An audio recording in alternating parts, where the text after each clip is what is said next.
Dalam penalaran umum ini, ada beberapa teknik yang dapat dilakukan untuk menarik kesimpulan logis. Antaranya itu adalah modus ponen. Nah, modus ponen ini terdapat premis 1 dan premis 2. Premis 1 itu adalah isinya pi maka ki. Nah, tanda garis panah ini disebut dengan maka. Pi maka ki kita contohkan di sini dengan Apriani rajin latihan, maka ia dapat medali emas. Apriani rajin latihan ini adalah pi, maka garis panah dan ia dapat medali emas adalah ki.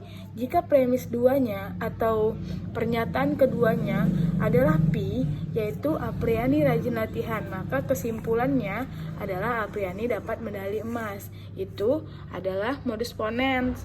Nah, selanjutnya adalah modus tollens.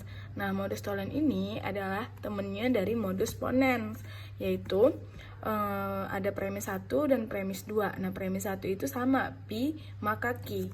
Ini maka. Nah, Apriani rajin latihan ini disebut pi, maka dapat medali emas disebut ki, maka adalah ini.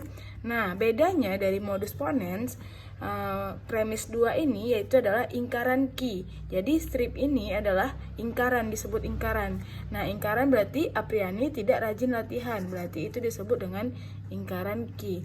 Nah, jadi pada kesimpulannya yaitu adalah Apriani tidak dapat medali emas yang disebut dengan ingkaran pi. Jadi rumusnya pada modus tollens yaitu adalah premis 1 sama dengan pi maka ki. Premis 2 adalah ingkaran ki, maka kesimpulan adalah ingkaran pi. Nah, di silogisme ada premis 1 dan premis 2 kesimpulan.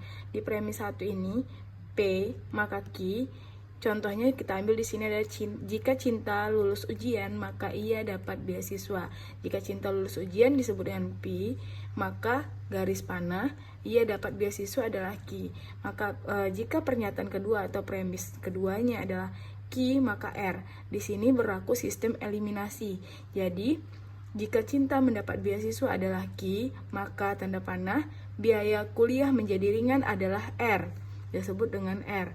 Nah, di sini berlaku sistem eliminasi, maka kesimpulannya adalah P maka R, yaitu jika cinta lulus ujian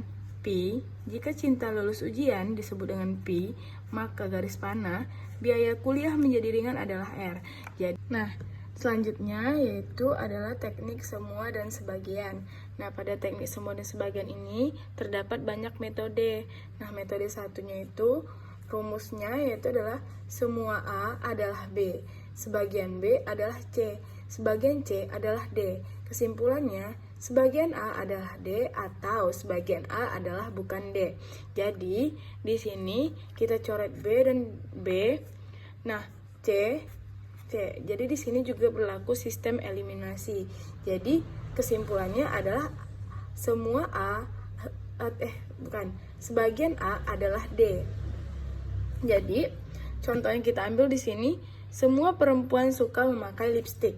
Semua perempuan adalah A. Suka memakai lipstik adalah B. Sebagian yang suka memakai lipstik adalah B. Sebagian yang suka memakai lipstik adalah B.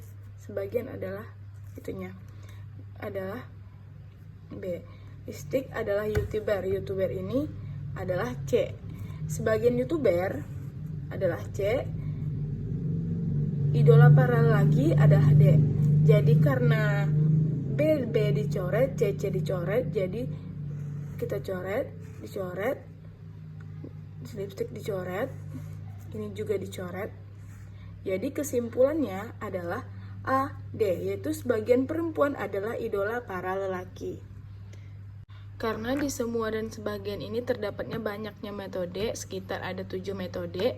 Jadi triknya yaitu adalah untuk pernyataan semua yang bertemu dengan sebagian, maka kesimpulannya menjadi sebagian. Jadi